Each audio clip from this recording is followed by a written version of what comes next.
muchas veces y lo olvidaba muchas más. Trabaja, niño, no te pienses que sin dinero vivirás. Junta el esfuerzo y el ahorro, ábrete paso, ya verás cómo la vida te depara buenos momentos, te alzarás sobre los pobres y mezquinos que no han sabido descollar. Me lo decía mi abuelito, me lo decía mi papá, me lo dijeron muchas veces y lo olvidaba muchas más. Y lo olvidaba muchas más,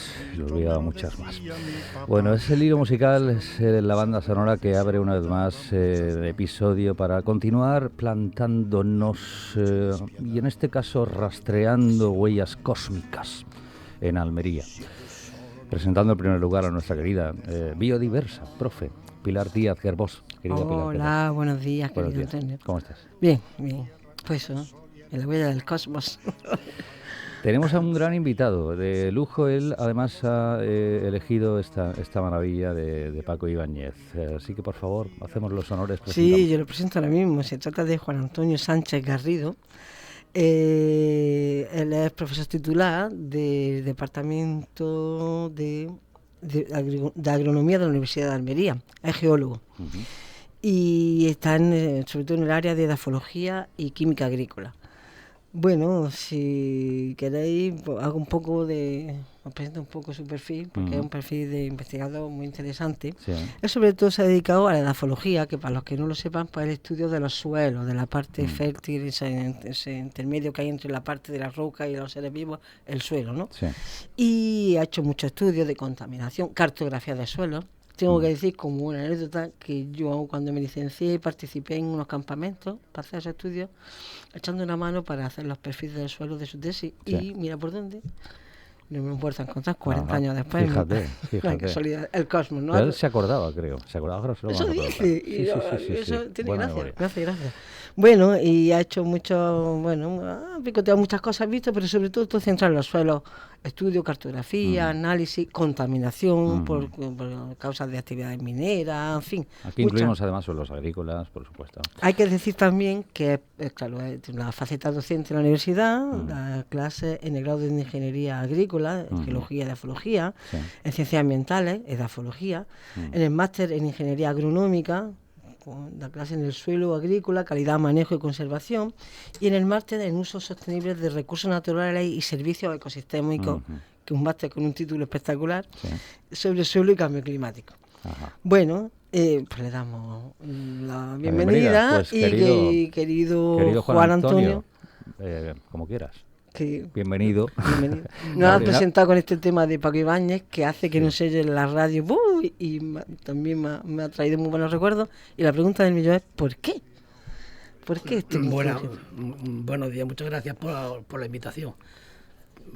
¿Por qué elegir Paco Ibáñez? Y con esta canción, la letra de la canción a mí me dice muchas cosas, y era una cosa que mis padres y mi abuelo y todo esto me lo decían. Hay que ser en la vida, hay que ser constante, y que te levantarás y que te caerás. Para mí el fiel reflejo de la vida. ¿Y a ti no se te olvidó? No. Para nada. Para nada. Y a las pruebas nos remitimos, además. Sí. Y aquí lo tenemos. Y aquí está, naturalmente. De aquí al cosmos. Correcto. Y la primera sin anestesia, y me voy a saltar, 3-4 párrafos. ¿Por qué la geología? A mí me gusta mucho el medio ambiente, y me gusta mucho todo lo relacionado con la tierra. Mi padre se dedicaba a cuestiones agrícolas y ganaderas, y una inquietud que tenía yo para llevarlo adelante, ¿no? Se me plantaron dos opciones. Yo soy de Alcalá de Real, en la provincia de Jaén, o irme a Granada o irme a Córdoba, ¿no? En Córdoba era Ingeniería Agronómica y en Granada era Geología, y por el profesor que tuve en COU, que era el segundo bachillerato actual, pues geólogo, me inclinó rápidamente por la geología. Una vez más nos encontramos con el mismo. Muchos de los entrevistados aquí, gente investigadora allá, nos han dicho la misma respuesta, que un profesor los decantó por estudiar una disciplina determinada. La importancia de algunos docentes, como dejan huella. Es que a veces no somos conscientes, ¿no? Pero fíjate tú, fíjate tú. Bueno, que se me olvida decir que efectivamente él estudió geología en la Universidad de Granada. Sí. Y después terminación de la tesis en edafología, que es una asignatura un poco intermedia, ¿no? A caballo entre la biología, la geología. Supongo que en biología, Sí. estaba la asignatura, estaba el departamento, era el geólogo, ¿no? Ujú. Si te lo lleva a la geología, geólogo. sí, era el geólogo, yo me acuerdo Por de ahí eso. va el geólogo. Que decía, anda, licuá, y lo Sí. primero que te decía, chico, tal y cual es, Sí. y es geólogo. Decía tú, ¿no? Oye, Bueno. otra pregunta súper original que nadie te habrá hecho. ¿Por qué la edafología? ¿Y qué es?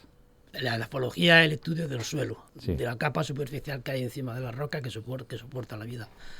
Y bueno, siempre me ha atraído, siempre me ha gustado y bueno, y me sigue gustando. No, me encanta la docencia en edafología, aunque ahora mismo tengo una línea principal de investigación, que es la de la geología planetaria, pero sigo también haciendo investigación de cuestiones edafológicas. Ah. Pues ya entramos en el tema, porque lo ha dicho con esa preciosidad de expresión que es geología planetaria. Planetaria. No le basta con este planeta, sino que nos vamos a otro. Pues aquí estamos, sí señor, porque resulta que un tema principal que nos ha traído su presencia es sobre los hallazgos de unas huellas de impacto de un meteorito aquí, Ujú. en Almería, pero además al lado donde yo vivo casi, en Alhama de En Almería. Alhama de Almería. Sí, señor. Ujú. Y bueno, cuando se habla de la huella de impacto de un meteorito, lo primero que uno piensa es en un cráter, que es lo que vemos. Esto es así, esta huella aquí, que lo que tiene de particular es que en la península ibérica no hay ninguna. Sería el primero del peninsular, ¿no? Que ya es un mérito. Y resulta que lo tenemos aquí en Alhama, semejante joya. Primera pregunta, ¿se ve un cráter de impacto? ¿Qué es lo que se distingue ahí? Tenemos medio cráter de impacto. Medio. La parte Ajá. sur la tenemos en superficie y la parte norte la tenemos enterrada en profundidad. ¿Cuál sería el límite? Más o menos la carretera que va desde Alhama a Canjaya. Esa zona aproximadamente. La de Alhama a Canjaya, pero está en términos municipales de Alhama. Bueno, ahora hablaremos de la zona. Varios términos municipales. Bueno, la pregunta es ¿cómo se descubrió esto? ¿Quiénes fueron los primeros? ¿Cómo se dio la voz de alarma? ¿Se iba buscando? ¿Fue un hallazgo casual? Pues, bueno, otro compañero mío que ya está jubilado, Sebastián, pues él estaba estudiando por su lado y yo por el mío, con mi cosa de irme al campo de tabernas con la bici, andando, recorriendo barrancos, pues bueno, pues él también es geólogo y se lo comentaba, digo, Seba, he visto unas cosas más raras en el campo de tabernas, he visto unos lumping más raros con unas relaciones con la roca que hay alrededor muy raras y digo, y no sé, Sebastián, no sé lo que es.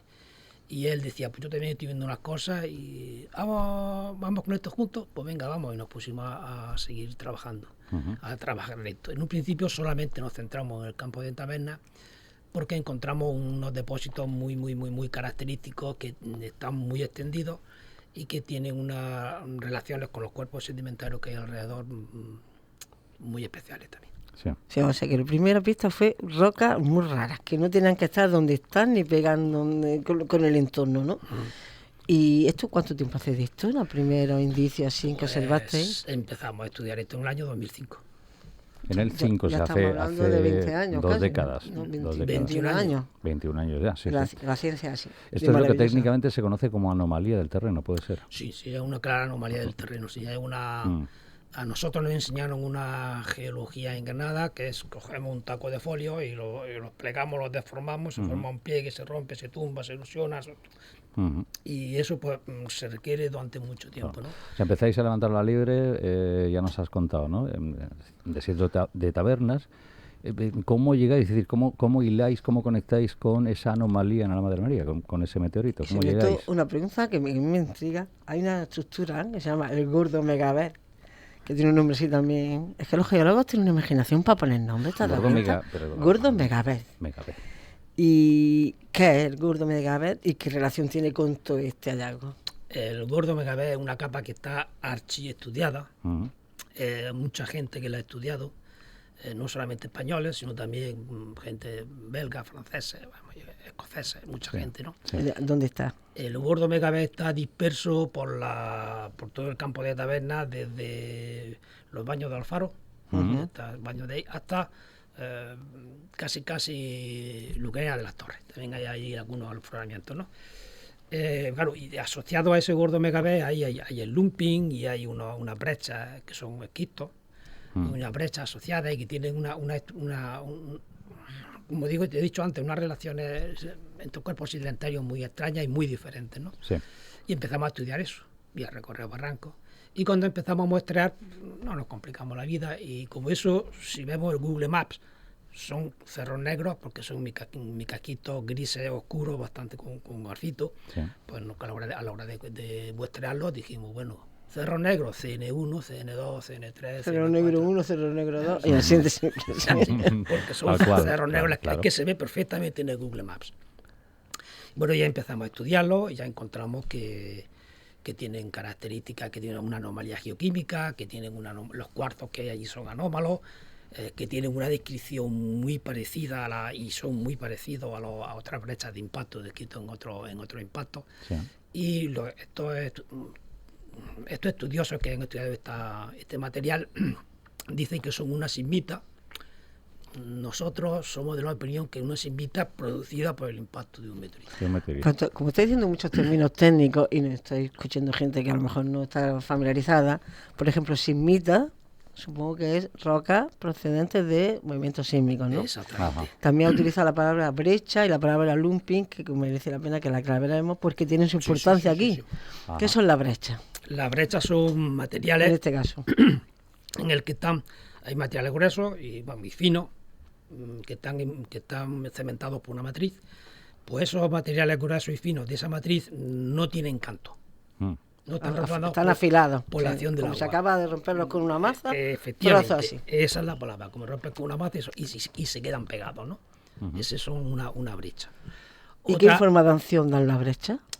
Pues bueno, que las brechas se producen por muy diferentes motivos. Hay brechas de falla, hay brechas de cabalgamiento y otros diferentes tipos de brechas. Pero este tipo de brechas son una brecha en el que se mezclan materiales. Se mezclan los materiales pues, en consecuencia del impacto. Se alcanzan temperaturas muy superiores a los 2000 grados. A los 2000 grados, Sí. partes se funden y y se enfrían rápidamente y cuando se cementan, pues esas brechas se quedan pegadas. Son materiales muy densos, suelen ser muy densos. Tenemos una densidad medida en brechas que hemos muestrado de 3,2, una densidad bastante alta, cuando la media es 2,6, 2,7 Sí. y bastante alta. Y luego hay una gran diversidad de brechas. Hay unas muy características en esta zona que tiene una matriz rosa, Sí. que la hemos encontrado en muchos sitios. En muchos sitios. Hasta en la Alcazaba la hemos visto. O sea, Entonces- pero siempre aquí en la provincia de Almería. Sí. Entonces, pues las características que tienen estas brechas en concreto son brechas de impacto. Son Ya brechas de están impacto. delatando una pedrada cósmica, ya están delatando aquí un impacto, Una gran ¿no? pedrada, diría yo. Sí. Que es lo que fue. Otra, ha utilizado otra expresión que es Es lumping. Cuando se está depositando los materiales en un medio acuoso, como era la cuenca de Tabernas, pues estos materiales, pues cuando están en pendiente, pues si tienen agua, pues son bastante inestables. Si se produce un movimiento sísmico, como en este caso, pues este impacto produce un terremoto por encima de 8 en la escala o 9 en la escala de Richter, todo lo hace Vegarina, Sí. todo lo rompe. Sí. Pues estos materiales que están en pendiente, pues tienden se desestabilizan por todas las vibraciones y entonces las capas se doblan y parcialmente se rompen. Y tienen una forma bastante irregular a la hora de romperse y esos son los lumping. Como que se voltean, ¿no? Como Se da. voltean. Los más clásicos que hay, que nosotros vemos y que hace poco ha salido en la prensa con la lluvia, que los que hay en Campillo de Arena hay un lumping producido por unos afloramientos, por unas erupciones volcánicas en el Cretácico y que son allí, cuando se ven yendo para Jaén a mano izquierda, se ven que ha estado un par de días la autovía cortada porque se han perdido parte de esos materiales. Claro. Total, que llegáis a la conclusión de que efectivamente es el impacto de un meteorito. La comunidad científica decía, ya sabes cómo son los científicos, que fruncen el ceño a menudo y hacen bien, ¿no? Es decir, ¿se resisten a darle credibilidad o...? Sí, yo he llegado a decirle a un compañero geólogo de Granada que esto no es una cuestión de fe. Yo esto no me lo creo. Ahí está el campo. Claro. Esto no es una cuestión de fe, ¿no? Y esto lleva muchas horas de campo, mucho trabajo de campo, muchas horas de lectura o analíticas que tenemos hechas y son, estamos buscando características. Lo más característico de un cráter de impacto sería ver el cráter. Pero si el cráter es ya antiguo, como es el caso, que tiene unos 8 millones de años, pues han pasado muchísimas cosas. Y entonces pues está parcialmente desmantelado, pero que se ve hasta que por allí hemos pasado millones de veces, hasta que un día dijimos, si aquí tenemos el borde del cráter. Claro. El borde del cráter, si vamos hacia la carretera que va desde Lama a los aerogeneradores, después de subir unas curvitas que hay por donde está la cantera, pues a la derecha hay unos cortados que tienen unos 300, 400 metros de altura, incluso a veces más, que es el borde del cráter. Interesante. Pero lo que estamos hablando es que ellos van recopilando una serie de pruebas que evidencia que los científicos rechacen al principio no es malo, la ciencia es así, la ciencia no es crédula, y es la que le hace avanzar, eso está bien. Entonces tú vas recuperando, 20 años se tiró Darwin recopilando pruebas del origen de la especie. Fíjate, pobrecito. Sí, que era un poquito pejiguera, que hay que decir. Bueno, ¿no? era muy suyo, pero... Pero aparte de eso, hay más evidencia. Empiezan a sumar la brecha, los lumping. Tenemos, por ejemplo, la abundancia de algunos elementos que no son muy comunes. Por ejemplo, el iridio, ¿no? ¿Qué nos dice la abundancia de iridio? El iridio, o todos los grupos de los peces, los PGs, que se llaman los grupos del iridio, que todos son elementos metales nobles, más el oro, que tienen todo un claro origen extraterrestre. Y el límite que hay entre lo que se considera terrestre y lo que se considera extraterrestre son valores de ppbs. De partes por billón. Por ejemplo, del iridio tenemos el límite está en 0,022 ppbs. En una muestra que hemos analizado pues en el IECP Masa de la Universidad de Almería, pero ahora estamos haciendo también analítica en un laboratorio de la Universidad de Bruselas, que tiene una activación neutrónica, que es un reactor nuclear en definitiva, pues que aquí en la Universidad de Almería nos ha dado unos valores de casi 500 ppb. Toma casa. Y no solamente de eso, sino del paladio, del omio, del redio, del platino, del rutenio. De todo el pack de los 8 metales, todos con una anomalía muy grande. Qué bueno. Pero no solo eso, hay más. Hay estructuras de cuarzo impactado, ¿no? Que son, cuéntanos un poquito, es que han recuperado un montón de evidencia. Esos son cuarzos de choque, cuarzos chocados, que se producen, tienen dos causas. Una bomba atómica o el impacto de un meteorito. Entonces estos cuarzos, cuando se ven con el microscopio fotográfico, pues tienen lo que se denomina una cuasi esquistosidad, ¿no? Que alguna gente lo ve, un cuarzo con esquistosidad. No, son líneas, porque en el momento del impacto, al alcanzarse temperaturas tan altas, mayores de los 2000 grados y a veces mucho más, el material se funde. Y entonces cristalográficamente ya no, deja de ser cristalino a ser amorfo. Claro. Y entonces se forman unas líneas muy características, con unos ángulos muy característicos, que solamente se producen por eso cuando hay un choque con muy alta energía, el impacto de un meteorito o una bomba atómica. Pues ahí hay cuarzo impactado también. Hay cuarzo impactado. Total. Pero hay más, porque que hay mucha evidencia. A mí una que me encanta, yo no sé si es verdad que hay en la zona o no, hay esférulas vítreas. ¿Qué son? Sí. Eso es una preciosidad. Estamos estudiándolo ahora mismo gracias a un agricultor, no voy a decir nada más. Un agricultor que pasamos por allí trabajando. Un agricultor con alma de geólogo. Sí, tremendamente curioso y el hombre pues se preocupó en esto y cada vez que voy al campo el hombre súper abierto, todo son facilidades, y, bueno, tengo su teléfono, por supuesto. Este hombre, pues íbamos por allí trabajando, me acuerdo que íbamos midiendo magnetismo y nos sacó una piedra que me dijo, ¿esto qué es? No, primero nos preguntó, ¿ustedes son geólogos? Era ya el hombre, ya decía, esto ya viene con nota, ¿eh? Y sí, este hombre, Jen Gormo y yo, sí, nosotros somos geólogos. Y, ¿esto qué es? Y cuando lo vimos, claro, en un principio es un material fundido que se podría confundir con una escoria de fundición, pero allí no hay escoria de fundición, nada de eso, ¿no? Pues entonces ya cogimos más muestras que el hombre nos comentó que cuando estaban haciendo los bancales para poner los mandarinos, pues la máquina nos llamó y dice, mira, Florico, que tengo aquí una piedra negra. ¿De qué es? De hierro. ¿Y qué hago con ella? Pues pártela. Y nos dijo este hombre que era una piedra que tenía del orden de 6 metros de largo por 2 de ancho. Qué barbaridad. en forma de media pera. Qué barbaridad.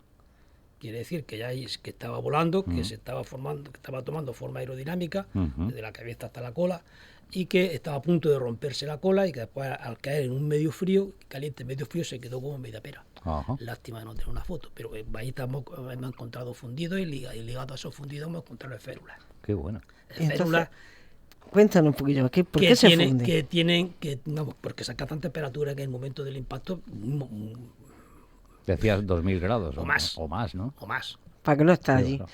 Entonces se produce el impacto, se fundan los materiales, serán Salen disparados, volando, proyectados y al caer se van enfriando y se forman estas formas de gota, de pera, ¿no? Que es lo que tú nos estás contando, ¿no? Exactamente. Y resulta que hay 3000. ¿Qué más se puede pedir? Pues que dentro de esas férulas hay pues circonitas fundidas, machacadas, rotas también. Ajá. Estamos estudiándolo, no la tenemos todavía publicada, pero lo que estamos trabajando en eso, porque están saliendo muchísimas cosas. O sea, sabemos cómo, cuándo, nos decías antes, o te entendí yo mal, en torno a 5 millones. 8 millones. 8 millones de años se Pues ahora calcula. nos toca, vamos un poquito a andar de cómo era. Ya sabemos que allí hay pruebas, ¿vale? Cómo era el meteorito, cuánto tiempo hace, 8 millones de años. 8 millones de años. Y cómo era. Pues todavía no lo De grande, sabemos. de chico, Pues, de la velocidad con la que entró. por el diámetro que tiene el cráter, debería tener del orden de los 700, 800, como mucho 1 kilómetro de diámetro. Un asteroide que llega y entra en la atmósfera y dice, pues me voy para Dama. Bueno, Oye, en ocasiones escuchamos, ¿no?, que el Observatorio de Calaharto ha detectado pues que ha entrado una bola de fuego. ¿Tendría similitud con una bola de fuego? O sí, simplemente que se denomina así, digamos. que en este caso han llegado a impactar. Claro. Los otros se van fundiendo simplemente por la acción protectora que Correcto. tiene la atmósfera. Pero por su tamaño, tal vez. Su tamaño, pues por su vaya. tamaño fue el que cayó. Ajá. Vale, y una pregunta para los que nos están oyendo, ¿cómo sabéis esto de los 8 millones de años? ¿Hay un tipo de marcador para que la gente que...? Sí. Porque la gente está más familiarizada con lo del carbono 14, que supongo en este caso no sirve, ¿no? No sirve eso. ¿Y como si no? Pues también por un método radiométrico también. Así, de isótopos, ¿no? Que es de isótopos que está ligado al estudio de estos circones que he dicho antes, de estas circonitas que he dicho antes. El problema es que nosotros ahora mismo no tenemos el material para separar estas circonitas y está la muestra ahora mismo también con un grupo que trabaja con nosotros, que es la Universidad de Lund, en Suecia, Sí. LUND, y están intentando separar las circonitas y ahí sí se puede datar ya con edad. Entonces Exactamente con la edad. Nosotros consideramos que de hace 8 millones de años, porque en ese momento, aquí en las cordilleras béticas, en la parte suroriental de las cordilleras béticas, pues el Gordo Megabe es de hace 8 millones de años. Y hay otros trabajos que dicen que describen un gran deslizamiento de ladera en la zona de Alhama de Almería, que está dentro del cráter, Sí. y que también lo consideran que son coetáneos con el Gordo Megabe. Que va todo encajando, Que no va todo encajando. Entonces, De otro trabajo también que está cerca de la ermita San Saturnino, donde también hay unos corales que tienen una distribución errática, es porque se formaron corales y después pasó algo y siguieron formándose los corales. Y ese algo fue también hace 7 millones y medio, 8 millones de años. Casualmente. Algo pasó hace 8 millones de años. Sí, que nos perdimos algo porque- ocurrió seguro. No se sabe si fue por la mañana o por la tarde, ¿no? Claro. Tampoco, ¿no? Pero lo que hay que preguntarse es cómo era entonces el paisaje, porque no era lo que estamos viendo ahora, ¿no? Vamos a reconstruir un poquito cómo sería el paisaje hace 8 millones de La años. línea de costa estaría aproximadamente donde está ahora mismo Sierra Nevada. Sí. Sierra Nevada hasta el Bolodui, aproximadamente Sí. por ahí sería la línea de costa. Y todo lo que habría más hacia el sur sería una plataforma somera que tendría una profundidad de 20 metros, en la zona de Alhama de Almería, 20 metros, poco más. Poco más, quizás poco menos también, ¿no? Que hacia el oeste, hacia Canjaya, era tierra firme, Sí. y que hacia el este, hacia el puente de Taberna, el cruce del puente Que de levante, Taberna, sí, sí. era ya una cuenca que tenía mucha más profundidad, de orden de unos 400 metros. Y la Sierra de Gado había algunas islas. y a una plataforma somera que fue donde se produjo este impacto. Y Juan Antonio, si algún humano ahora con tímpanos y con ilusión está escuchando y se pregunta hacia dónde sigue esta investigación, ¿qué será lo siguiente, los próximos objetivos? Yo considero en estas cuestiones que si esto lo asimilamos a la vida de una persona, estamos ahora mismo en el momento de dilatación del parto. Bueno, pues deseamos una horica corta. Una horica corta y hay muchísimo que cortar por aquí, porque ahora mismo estamos con los datos que tenemos de magnetismo y de gravimetría, estamos también sacando otra publicación que estamos cuadrando datos de campo para no tener que luego estar corrigiendo. Mira que has aportado datos ahora, pero es que todavía estamos empezando a conocer. Claro, pues las dimensiones, no hemos hablado de las dimensiones del cráter y de la zona de impacto, ¿no? El cráter tendría unos 5 kilómetros de diámetro, 5 o 6 kilómetros, y luego lo que es la estructura de impacto tendría de orden de unos 24 kilómetros. Por la parte afectada, 20 kilómetros más. 24 kilómetros. ¿Y el punto, la zona cero se conoce? Sí, consideramos que ahora mismo la zona cero está entre Alhama de Almería y pues a mitad de camino entre Alhama de Almería y la carretera que va hacia los aerogeneradores. Aproximadamente por donde está la entrada por un camino que va hacia el campo de fútbol de Alhama de Almería, aproximadamente por ahí. Anda, por eso no está el campo que no está muy estable. Ahí está el problema. Bueno, pues de todos esos datos, fíjate tú, con todos esos datos, con todo eso, se tiene que reinterpretar ahora el relieve de la zona, lo que se conocía, lo que se había interpretado antes, ahora a lo mejor tiene una óptica diferente, ¿no? Sí, por ejemplo, la propia sierra, las laderas como son ahora, el termalismo, ¿tiene algo que ver con las aguas termales de Alhama? El hecho de que ahora mismo solamente tengamos medio cráter en superficie por la acción de la falla de Alhama, aproximadamente este-oeste, que ha levantado la sierra de Alhama con respecto a toda la zona de la cuenca de Alavia, la cuenca de Tabernas, ¿no? Eso es, la falla también tiene termalismo, y lo difícil va a ser distinguir el termalismo que hay de la falla y el termalismo que se produce por los cráteres de impacto. Sí puedo decir que, por ejemplo, en el Chicxulub, de los meteoritos, de los dinosaurios, perdón, todos los cenotes, si nosotros vemos, hay una cartografía de todos los cenotes, que son oquedades dentro de las rocas calizas que hay en esos materiales que fueron afectados por el impacto. Se dibuja perfectamente la parte que está en superficie, se dibuja perfectamente un semicírculo. Sí. Y qué casualidad que toda la zona de la Sierra de Gado, Cerro Vilano y todo eso, ahí tenemos fenómenos kárticos muy abundantes. Ajá. No son cenotes, pero porque no llueve suficiente, pero que... No, que en todos los cráteres los impactos que han afectado a rocas carbonatadas, sí. El relieve kárstico está muy desarrollado.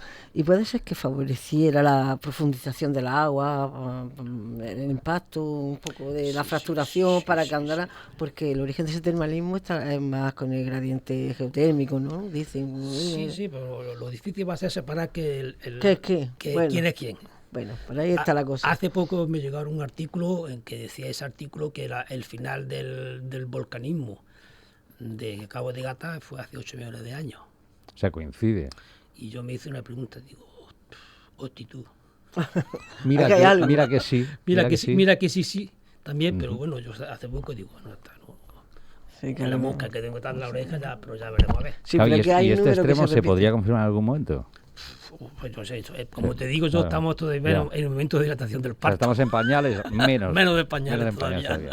Hombre, de momento el evento está adquiriendo ya dimensiones internacionales, ¿no? Está colaborando con vosotros Suecia.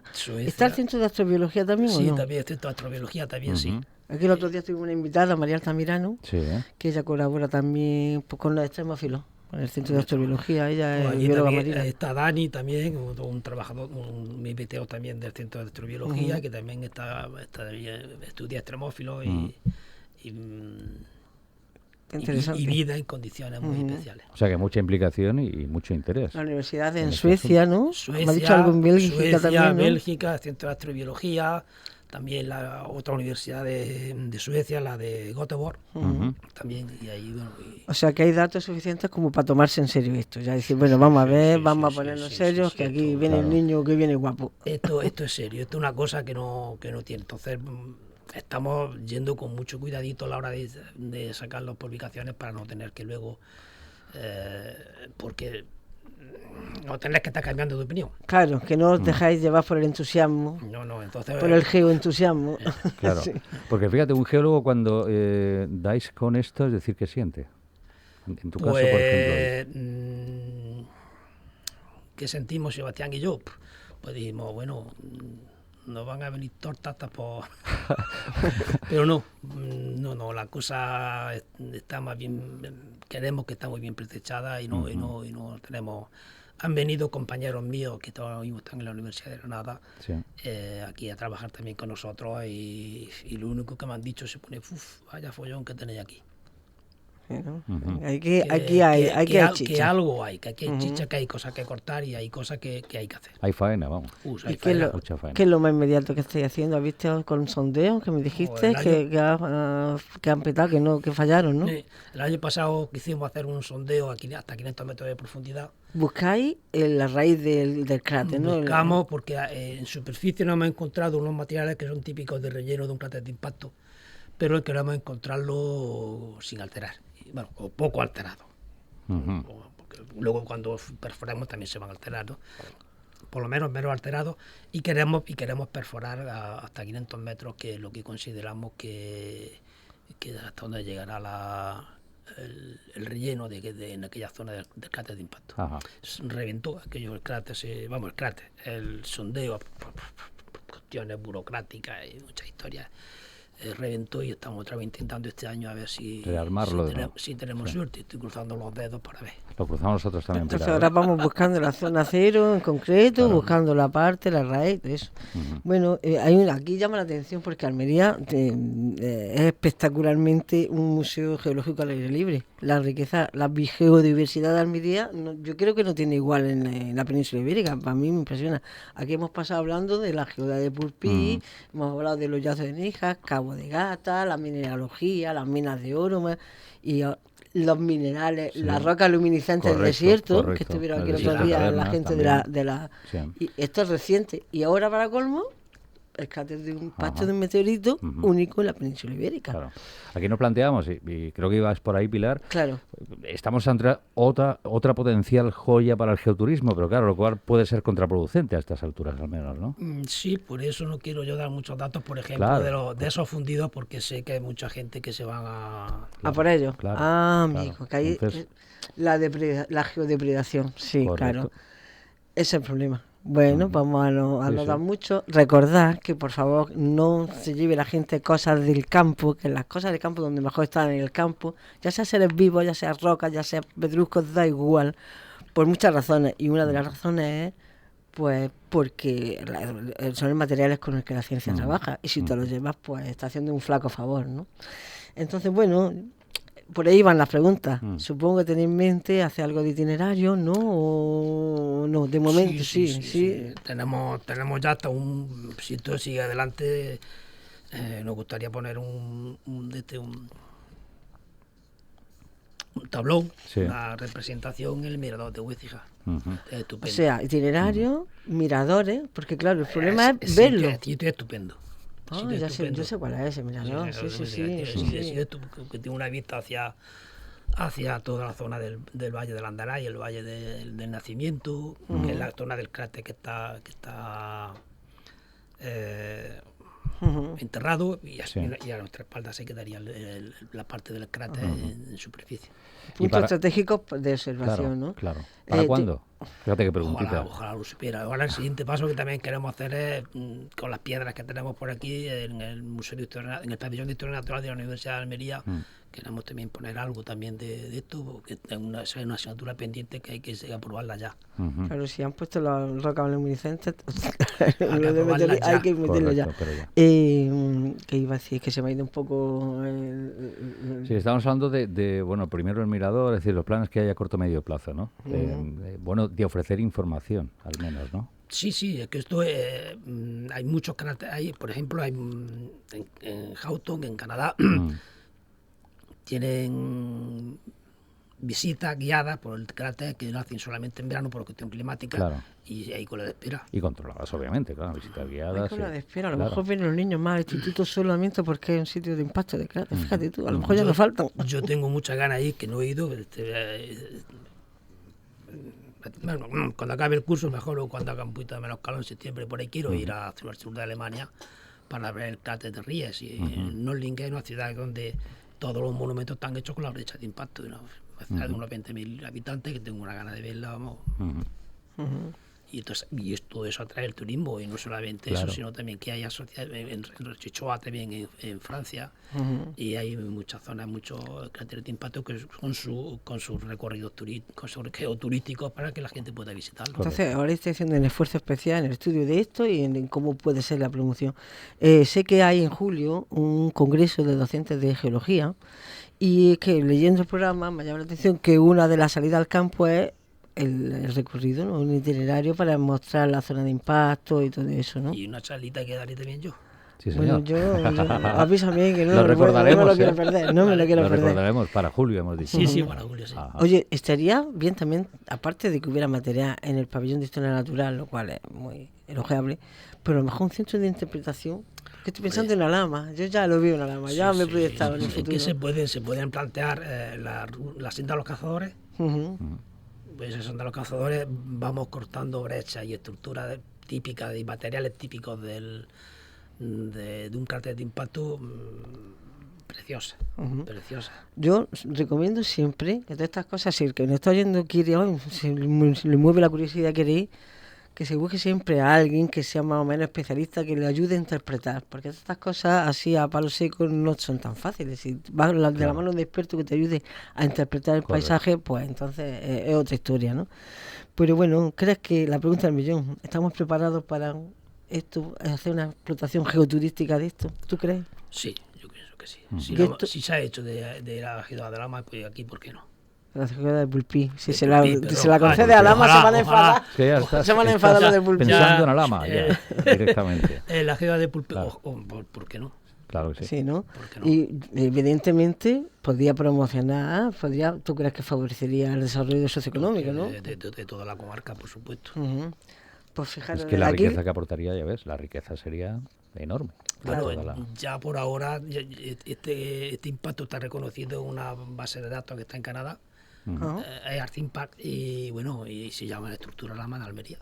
así, a ver, tomamos nota, ¿puedes repetir? ¿Podemos Earth ver si tú- Impact de Canadá. ¿Eh? Ujú. Earth, tierra, Ah, tierra, Earth impacto. Impact. Sí. Earth Impact. Está en En Canadá. Canadá. Me parece bien. Alhama de Almería. Y ahí está. Se puede Y buscar- como están puestos por orden alfabético, el tercero o el cuarto De es la Alhama de primerica. Almería. Ahí estamos. El chico de los 8 millones de años. Se nos ha quedado la cifra, Ahí es el nada. número básico, 8 8 millones. millones y medio. Por ahí. Bueno, ocho- sí. No, 8 ocho- millones. ocho Ocho- millones. ocho millones. No le de ponga años. edad. 8 millones. sí. Bueno, pues con este hallazgo tan interesante, yo animo a la gente a, sobre todo, a cuidar el paisaje, cuidar el entorno, no depredar, no llevarse cosas del campo, de verdad, que después van a tirarse, terminan en la basura, y que para los científicos son materiales de un valor inestimable. Correcto. ¿vale? Para Desde aquí, nosotros los humanos, para todos. Claro. Absolutamente, ¿no? Es fundamental. Sigues, obviamente, impartiendo tu sabiduría en la Universidad de Almería. ¿Cómo es el futuro de los geólogos y geólogas? Cambiando, Pues, cambiando de tercio, y perdóname. Me gustaría ser optimista. ¿Te gustaría? Pero bueno, yo también estoy de portavoz de la ponencia andaluza de Sí. Geología y Ciencias Ambientales.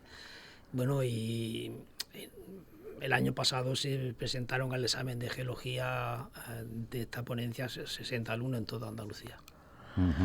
Yo, Con dos facultades, con dos carreras de geología en Huelva y en Granada, en ¿no? Granada, y además de toda una larga tradición y de largo recorrido, yo como profe de secundaria tengo que decir que efectivamente, mea culpa, yo en torno a mea culpa, es la hermana pobre, siempre lo decimos aquí, la geología. Sí. La culpa se la traslado un poco también a cómo están estructurados los temarios. Totalmente. Cada vez tenemos menos horas.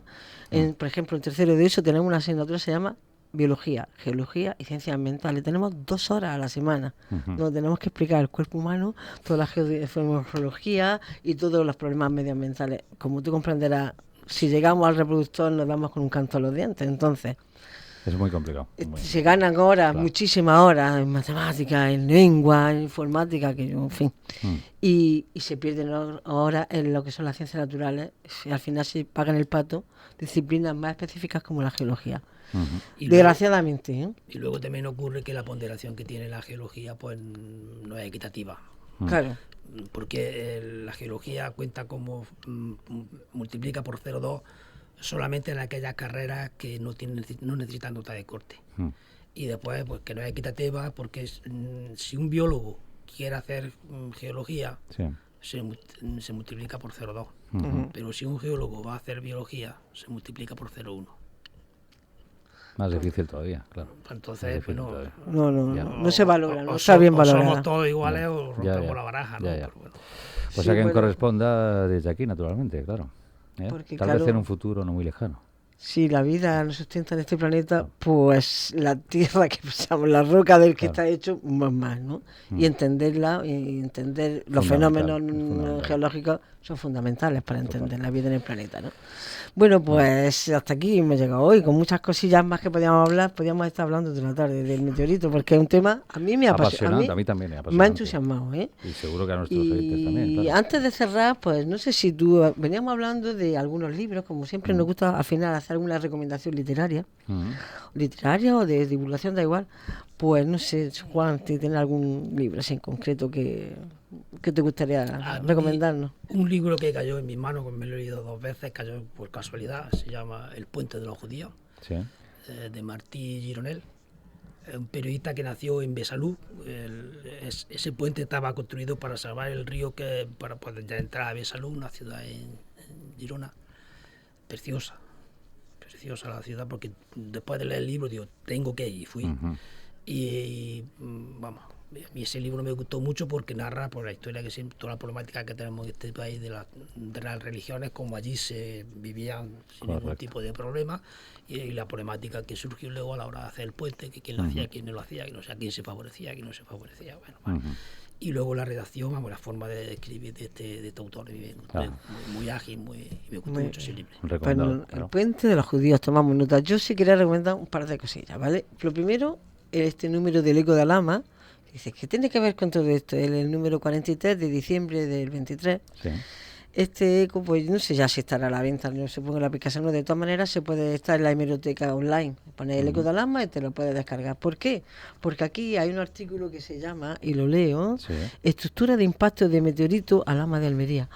¡Oh, maravilla! Es justamente un artículo que nos mandó a él, maravilloso, que está muy bien explicado todo esto que hemos estado contando, para alguien que tenga más curiosidad, pues para empezar por aquí. Además está escrito con profundidad, pero a la vez con un ánimo de divulgación, entonces es muy asequible, ¿no? Lo recomiendo, ¿no? Buscar el número 43 en la biblioteca que está online. De todas maneras, si alguien está interesado, pues que se ponga en contacto por aquí, me da igual con quién, que yo le mando números de estos atrasados, no hay problema ninguno. Y por otro lado, aparte del artículo de Juan sobre el impacto del meteorito, me gustaría recomendar este librillo, La vida de los árboles. Es un librillo muy cortillo, se lee en un rato, ¿eh? Es de Francis Allais. ¿Por qué lo quiero recomendar? Porque este botánico muy famoso, ha creado escuela, un referente del mundo de la botánica, que falleció el 31 de diciembre de este año pasado, justo no llegó al 26 por una hora. El padre de muchas disciplinas como la arquitectura botánica. Se inventó métodos así muy extraños, como por ejemplo cartografiar las selvas desde lo alto con un cepelín. Era un fantástico así, ¿no? Y era un defensor acérrimo de los árboles. Él opinaba que los árboles eran seres maravillosos, increíbles, algunos son hasta inmortales y que merecen la pena que no los molestemos y los dejemos vivir en paz. Y la conferencia, que es este librito, va un poco sobre eso, va contando curiosidades sobre los árboles, cómo se comunican, como cuando hay un herbívoro que se come la hoja e emite unas sustancias para que los árboles vecinos se vuelvan más amargos y no se los coman, o cómo hay la longevidad de algunos árboles, o cómo, dependiendo de las lunas y de las mareas, las maderas arden mejor o peor, o son mejores o peores para las construcciones, sabiduría que se ha perdido ya con nuestros abuelos. En fin, es un libro precioso que nos acerca al mundo de los árboles y nos hace valorarlo mucho más. Entonces, La vida de los árboles, un poco en homenaje a Francis Allais, recientemente fallecido, y en homenaje a nuestros árboles. Fantástico. Y la última pregunta me vas a permitir, querido Juan Antonio. ¿Qué quieres ser de mayor? Pues yo me considero una persona tremendamente afortunada con mi trabajo y lo que estoy haciendo, de verdad, yo no... seguir como estoy. Ajá. Durante muchos años. Que me quede como Que me quedo como estoy, que las cosas que... Que así sea, ¿no? Sí. Perfecto. Y que lo siga haciendo así de bien y no aporte tanto como aporta. Total. Pilar, ¿tú qué quieres ser de mayor? No sé si te lo pregunto alguna vez. Yo no sé, yo no quiero ser mayor. Quiero ser niña, de mayor quiero ser niña. Pues yo un poco como él, ¿no? Estoy en otro orden de la educación, en secundaria, Ajá. que tiene otra problemática diferente. Y bueno, pues seguir con mis cosas, mis movidas ambientales, seguir con la curiosidad a flor de piel. Seguimos y plantándonos aquí en la radio, claro. Esta sección. Y rastreando huellas cósmicas. Damos las gracias a Juan. Juan, lo dicho, un abrazo enorme y ya se lo decía su abuelito, me lo decía mi abuelito. Gracias, un abrazo. Muchas gracias. Muchas veces y lo olvidaba muchas más. Trabaja, niño, no te pienses que sin dinero vivirás. Junta el esfuerzo y el ahorro, ábrete paso, ya verás cómo la vida te depara buenos momentos, te alzarás sobre los pobres y mezquinos que no han sabido descollar.